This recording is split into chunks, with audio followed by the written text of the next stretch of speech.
भीष्म पितामह को इच्छा मृत्यु का वरदान कैसे मिला? क्या आप जानते हैं भीष्म पितामह महाभारत के इस महान योद्धा को इच्छा मृत्यु का अद्भुत वरदान कैसे मिला?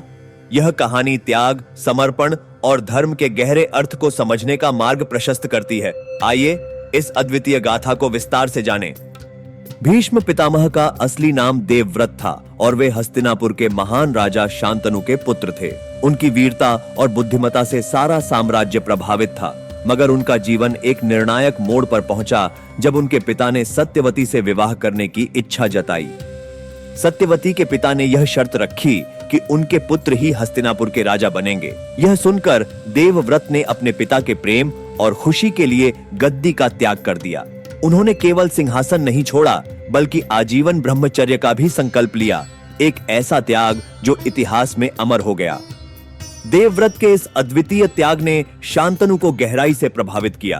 पिता ने अपने पुत्र के साहस और बलिदान को आशीर्वाद दिया और उन्हें इच्छा मृत्यु का वरदान प्रदान किया। यह वरदान उन्हें अजेय बनाता था और उनकी मृत्यु केवल तभी हो सकती थी जब वे स्वयं इसे चाहें। इसी के साथ देवव्रत इतिहास के पन्नों में भीष्म के नाम से अमर हो गए।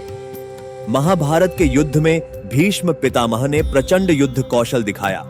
पांडवों और कौरवों के बीच इस भीषण संघर्ष में वे कौरव पक्ष के सेनापति बने। किंतु युद्ध के दौरान जब अर्जुन के बाणों से भीष्म घायल हो गए तो उन्होंने खुद को बाणों की शैया पर लेटने दिया। अद्भुत बात यह थी कि मृत्यु उनके पास थी, पर वे उसकी प्रतीक्षा कर रहे थे। अगले 58 दिनों तक बाणों की इस शैया पर लेटकर उन्होंने धर्म, राजधर्म और जीवन के गहरे रहस्यों का ज्ञान पांडवों को दिया।